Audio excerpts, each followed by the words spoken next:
देखिए कह रहा प्रत्यास्था वह गुण है जो अपने ऊपर आरोपित प्रतिरूपक बल, अगर देखें विरूपक बल, डिफॉर्मिंग बल, क्या कह रहा है डिफॉर्मिंग, किसी भी वस्तु पर जब विरूपक बल लगता है और वह अपने ही बल का क्या करे विरोध करे, क्या करे विरोध करे, उसे प्रत्यास्था इलास्टिक कहते हैं। इलास्टिक जैसे अभी देखा जाए स्प्रिंग को देख ले, स्प्रिंग एक प्रत्यास्था का रूप है, जब उसको खींचे तो तंत्र, लेकिन उसी अपने विरूपक माने क्या होता है प्रसार करना, विरूपक माने क्या होगा प्रसार करना। जैसे जब उसको खींचे तो अपने आप में फिर क्या होती है अपने पुरानी पोजीशन पे आती है, उसका विरोध करती है किसका फैलने का, क्या करेगी फैलने का। जैसे अभी रबड़ देख ले, रबड़ को जब खींचा जाता है तो क्या करता है अपने पुरानी अवस्था में आने के लिए प्रयत्न रहता है और फैलने का क्या करता है विरोध करता है, तो ये क्या कहलाएगा प्रत्यास्था कहलाएगा, क्या कहलाएगा प्रत्यास्था। तो सीधी बात कह सकते हैं कि प्रत्यास्था वह गुण है, क्या कह रहा है प्रत्यास्था वह गुण है जो अपने ऊपर लगे विरूपक बल का क्या करे विरोध करे, मतलब अपने आकार और आकृति में क्या करे विरोध करे, वह क्या कहलाएगा विरूपक बल कहलाएगा, क्या कहलाएगा विरूपक बल कहलाएगा। और उसी में हेडिंग बना ले प्रत्यास्थ वस्तु, क्या हेडिंग बना ले प्रत्यास्थ वस्तु इलास्टिक बॉडीज, क्या हेडिंग बना ले प्रत्यास्थ वस्तु इलास्टिक बॉडीज, लिखे प्रत्यास्थ वस्तु हेडिंग बना ले, लिखे जो वस्तुएं बाह्य विरूपककारी बल, जो वस्तुएं बाह्य विरूपककारी बल, जो वस्तुएं बाह्य विरूपककारी बल, जो वस्तुएं बाह्य विरूपककारी बल बल बाह्य रूपक है, क्या लिखे बाह्य विरूपणकारी बल हटा लेने पर, हटा लेने पर, हटा लेने पर, हटा लेने पर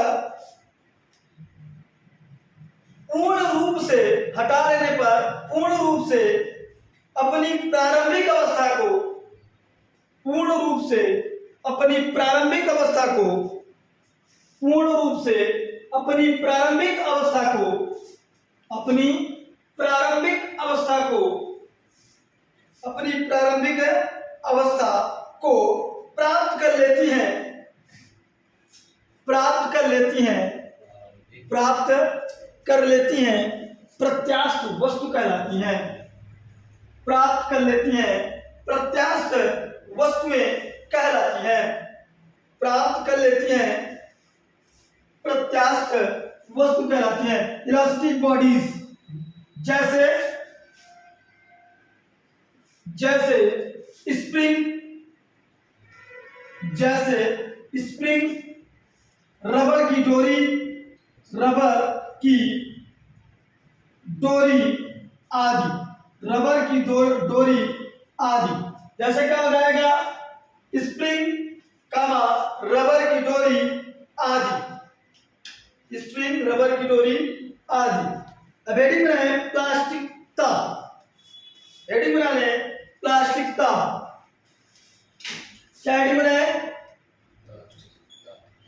प्लास्टिकता, क्या हेडिंग बना ले प्लास्टिकता,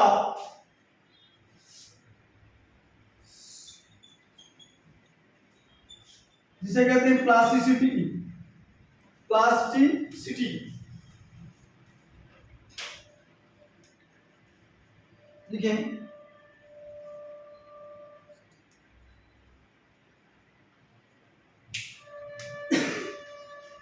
लिखें ऐसी वस्तुएं, ऐसी वस्तुएं जो विरूपक बल को, ऐसी वस्तुएं जो विरूपक बल को, ऐसी वस्तुएं जो विरूपक बल को, ऐसी वस्तुएं जो विरूपक बल को हटा लेने पर, विरूपक बल को हटा लेने पर, हटा लेने पर अपनी पूर्व अवस्था, हटा लेने पर अपनी पूर्व अवस्था, हटा लेने पर अपनी पूर्व अवस्था की ओर अपनी पूर्व अवस्था की ओर लौटने का प्रयत्न नहीं करती है। पूर्व अवस्था की ओर लौटने का प्रयत्न नहीं करती है। प्लास्टिकता कहलाती है। प्लास्टिकता कहलाती है। प्लास्टिकता कहलाती है। प्लास्टिकता कहलाती है। जैसे मोम,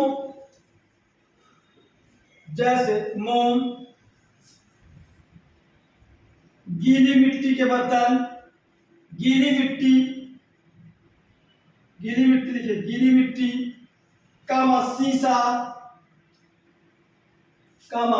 शीशा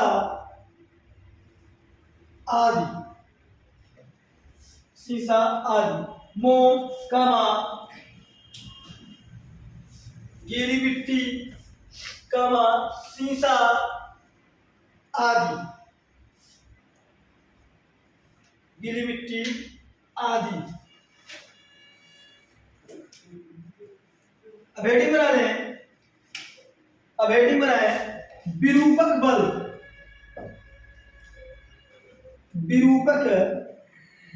बल। क्या हेडिंग बना लें? विरूपक बल, deforming force.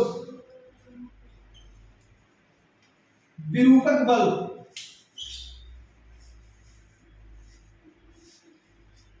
Deforming force. Virupaka बल भी जान लें क्या होता है। डिफॉर्मिंग फोर्स लिखें, किसी वस्तु या पिंड पर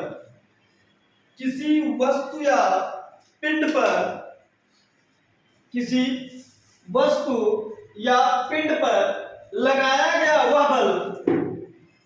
किसी वस्तु या पिंड पर लगाया गया वह बल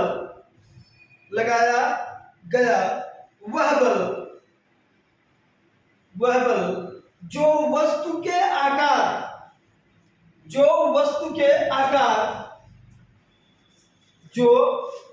के आकार ब्रैकेट में लिख लें, लंबाई आयतन। ब्रैकेट में लिख लें भैया, लंबाई आयतन। क्या लिख लें? लंबाई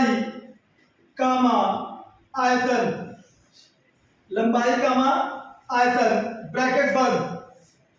तथा आकृति आदि में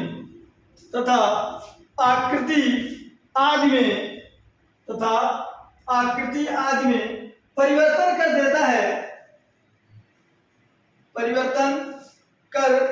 देता है तो विरूपक बल कहलाता है। विरूपक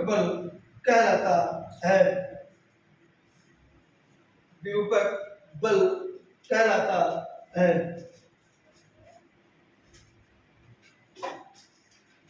क्या कहलाता है? विरूपक बल कहलाता है। देखिए, सिंपल सी भाषा में अगर देखा जाए विरूपक बल को क्या कह रहा है, अगर सिंपल भाषा में डिफाइन किया जाए तो कह रहा है कोई भी वस्तु जैसे किसी भी चीज को देखें जो अपने आकार और आकृति में क्या कर ले, परिवर्तन कर ले, उसी को क्या कहेंगे? विरूपक बल कहेंगे। जैसे अभी किसी भी चीज को देखें, अभी मैंने कहा स्प्रिंग, क्या कहा? स्प्रिंग। जब स्प्रिंग को खींचा जाता है उसके आकार और आकृति में क्या होगा? परिवर्तन होगा। क्या होगा? परिवर्तन होगा। उसी को क्या कहेंगे? विरूपक है बल। विरूपक माने क्या होता है? फॉर्मिंग, मतलब जो अपने आप को किसी भी रूप में क्या करे? परिवर्तित कर ले, वही क्या कराएगा? फॉर्मिंग मतलब ही होता है बनाना। ठीक, अब हेडिंग बना लें, ठोसों का। हेडिंग बनाए, ठोसों का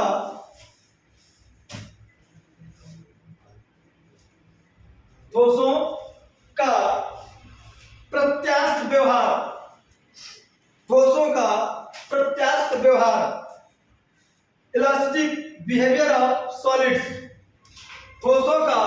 प्रत्यास्थ व्यवहार, ठोसों का प्रत्यास्थ व्यवहार, elastic behaviour of solids, elastic behaviour of solid. और एक चीज जान ले, जो हमारा इलास्टिक होता है, इलास्टिक का मतलब ही है रबड़। इलास्टिक का मतलब ही क्या है? रबड़ है, जो अपने आकार और आकृति में क्या करे? परिवर्तन। अभी जैसे मैंने बात किया, गीली मिट्टी, गीली मिट्टी अगर रख दे तो अपने आकार और आकृति में परिवर्तन कर लेता है अगर एक बार, तो दोबारा अपने आकृति में लौटने की कोशिश नहीं कर पाता। अगर मिट्टी को भी पानी डाल उसको मिला दिया जाए और उसको छोड़ दिया जाए, तो जो आकार एक बार मिलेगा दोबारा अपने पुनः उसी आकार में नहीं आएगा। उसको क्या कहेंगे? जो सूखने उसकी दूसरी आकार होगी। अगर सूख भी जाएगा उसका दूसरा आकार होगा। तो प्लास्टिसिटी में मतलब कि प्लास्टिकता में अलग सा गया। प्लास्टिक का मतलब यही है, एक बार जिसको जो रूप दे दिया है तो दोबारा अपने पुनः उसी रूप में नहीं आएगा। जैसे भी चेयर ही देख लें, अगर इसको एक बार चेयर बना दी गई दोबारा क्या अपने प्लास्टिक रूप में आएगा? या फिर हम लोग अपने से इसको गलाएं तब इसको दूसरा रूप दें तो सेकंड प्लास्टिक हो जाएगी। क्या हो जाएगा? Second plastic. अभी ये फर्स्ट प्लास्टिक है, इसको जब गलाया जाए तो सेकंड प्लास्टिक हो जाएगी। अब हेडिंग बना ले, ठोसों के प्रत्यास्थ व्यवहार, इलास्टिक बिहेवियर ऑफ सॉलिड। लिखे सर, आकार और आकृति अगर बदलेगी तो आकार और आकृति में आयतन और लंबाई होने होना है। बिना आयतन, अभी घन को देख ले, अगर एक घन बनाया जाए, अगर अभी देखे तो क्या इसका आयतन निकलेगा ना? अगर एक घन हमारे पास है, इसका आयतन निकलेगा, इसमें भाई लंबाई भी होगी, चौड़ाई भी होगी, ऊंचाई भी होगी। तो आयतन बनाना, लंबाई और चौड़ाई, आयतन का मतलब होता है, जरूरी नहीं है कि आयतन कुछ और है भाई। चाहे घन देख ले, आयत देख ले, अभी ये चलिए छोड़ दीजिए, रेक्टेंगल बना ले। अगर रेक्टेंगल हम बनाते हैं, अगर देखिए रेक्टेंगल को बना लीजिए और देखिए तो इसमें क्या लंबाई चौड़ाई नहीं है? लंबाई चौड़ाई है ना? अब जरूरी नहीं आयतन बोले तो तीनों ही लंबाई चौड़ाई, मतलब सीधी सी बात कहा कि लंबाई और आयतन में परिवर्तन ना कर पाए। अगर अपने आयतन में परिवर्तन कर ले कुछ भी तरीके से तो क्या कहलाएगा? विरूपक बल कहलाएगा, जिसे फार्मिंग फोर्स कहेंगे। अब जो हेडिंग है जरा उसमें लिखें, किसी ठोस में प्रत्येक परमाणु, किसी ठोस में प्रत्येक परमाणु, किसी ठोस में प्रत्येक परमाणु, ब्रैकेट में लिख लें या अणु, ब्रैकेट में लिख लें या अणु, या अणु, ब्रैकेट बंद, पास वाले परमाणुओं,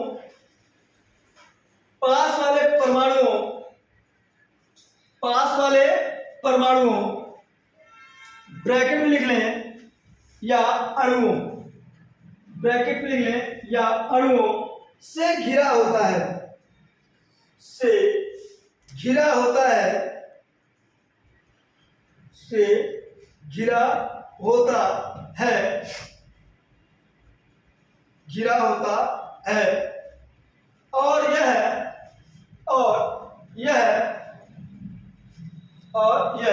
परमाणु, और यह परमाणु अंतरा परमाणविक, और यह परमाणु अंतरा परमाणविक, अंतरा परमाणविक, या ब्रैकेट में लिखिए या अंतरा परमाणविक के बाद ब्रैकेट में लिखिए या अंतरा आणविक, या अंतरा आणविक। क्या लिखे? अंतरा आणविक, ब्रैकेट बंद। बलों द्वारा, बलों द्वारा, बलों द्वारा आपस में बंधे होते हैं, बलों द्वारा आपस में बंधे होते हैं, आपस में बंधे होते हैं, आपस में क्या होते हैं? बंधे होते हैं, आपस में बंधे होते हैं। और एक निश्चित दूरी पर, और एक निश्चित दूरी पर और एक निश्चित दूरी पर और एक निश्चित दूरी पर और एक निश्चित दूरी पर स्थिर साम्य अवस्था में रहते हैं। स्थिर साम्य अवस्था में रहते हैं। स्थिर साम्य अवस्था में रहते हैं जिन्हें ठोसों का प्रत्यास्थ व्यवहार कहते हैं। जिन्हें ठोसों का प्रत्यास्थ व्यवहार कहते हैं।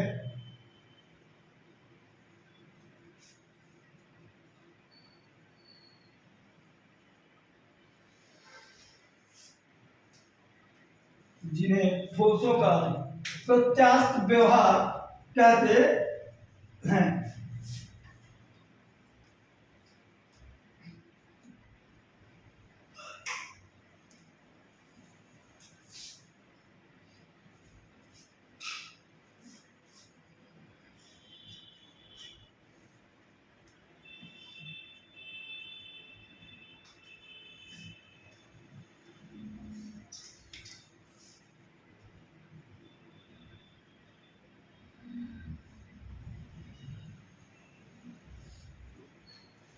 जरा इसको ध्यान से देखिए, जिन्हें क्या कहते हैं, ठोसों का व्यवहार कहते हैं।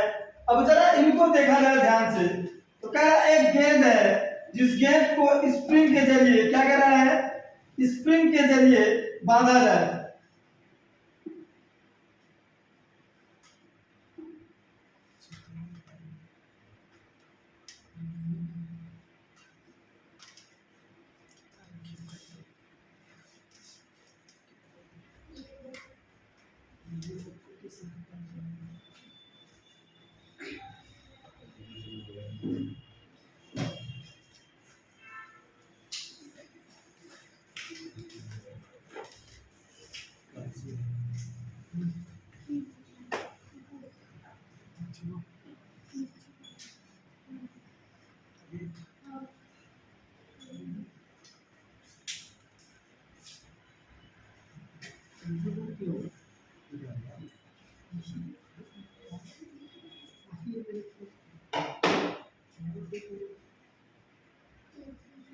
इधर दिखाओ।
अब अगर चाहे इसी घन के अंदर एक घन और बना ले तो और फिगर इसका हो जाएगा, लेकिन इतना ही बना के रखें जो सही है। ठीक, इसको देख लें। और अगर इसको देखा जाए तो जो इसमें स्प्रिंग है जो अपने न्यूनतम स्थितिज ऊर्जा पे है, न्यूनतम स्थितिज ऊर्जा, या तो इसी को कह सकते हैं शून्य अंतरा आणविक पर है। किस पे है? शून्य अंतरा आणविक पर। किस स्थान पर है? शून्य अंतरा आणविक पर है। तो जो क्या करेगा, आणविक बल के साथ साम्य अवस्था में होगी। किस अवस्था में होगी? साम्य अवस्था में, अपनी मतलब एक स्थिर अवस्था में होगा। तो यही क्या कराएगा, ठोसों का व्यवहार कहलाएगा। अब हेडिंग बना ले प्रतिबल, हेडिंग बना ले प्रतिबल।